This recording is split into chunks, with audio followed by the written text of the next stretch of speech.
انسانیت کی قدر اللہ کے رسول صلی اللہ علیہ وسلم نے سکھائی ہے۔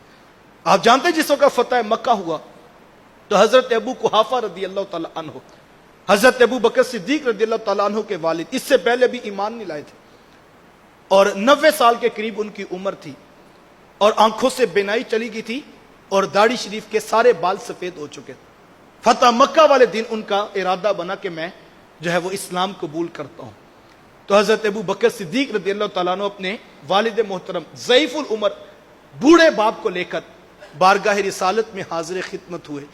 میرے حضور نے جب دور سے حضرت ابو بکر صدیق رضی اللہ تعالیٰ عنہ کے والد کو آتے دیکھا، میرے حضور اپنی مسند سے اٹھ کھڑے ہوئے اور حضور، میں ابو بکر آپ نے ان کو کیوں تکلیف دی؟ مجھ محمد کو بتایا ہوتا میں خود آپ کے گھر تشریف لے آتا۔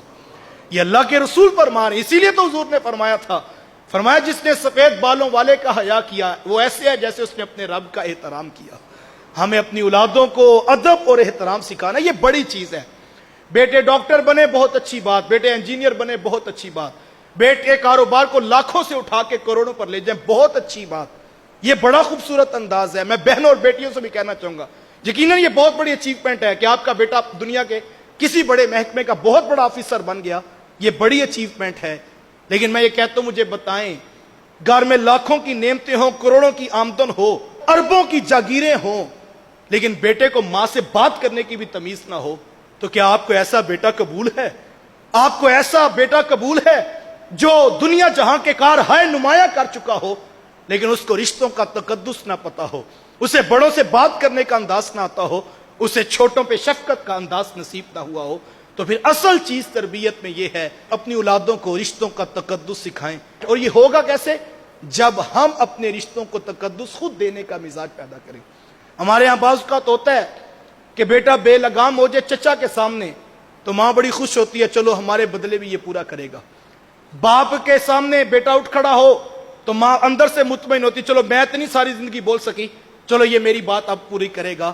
میں کہتا ہوں، آپ جب بیٹا کسی کے ساتھ بدتمیزانہ لہجے میں بات کرتا ہے، کبھی اس کی حوصلہ افزائی نہ کریں، کبھی اس کے اس رویے کے اوپر دل میں خوش نہ ہو کہ چلو جو ہے وہ ساس کے سامنے میں تو نہیں بول سکی لیکن میرا بیٹا جو ہے پورا بدلہ پورا کرے گا۔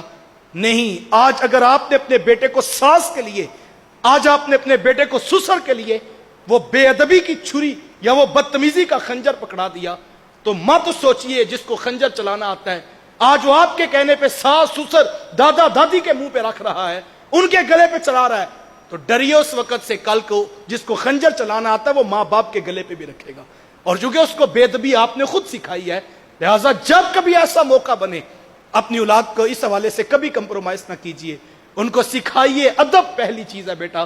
اور آپ پڑھیں بہت اچھی بات، آپ لاکھوں کمائیں بہت اچھی بات، آپ کروڑوں کی جاگیریں بنا لیں بہت اچھی بات، لیکن اصل چیز یہ ہے کہ رشتوں کا تقدس ہو، انسانیت کی قدر ہو، سب کو ساتھ لکھ کر چلنے کا مزاج سیکھیے، چیزوں کی بجائے لوگوں کی قدر کیجئے۔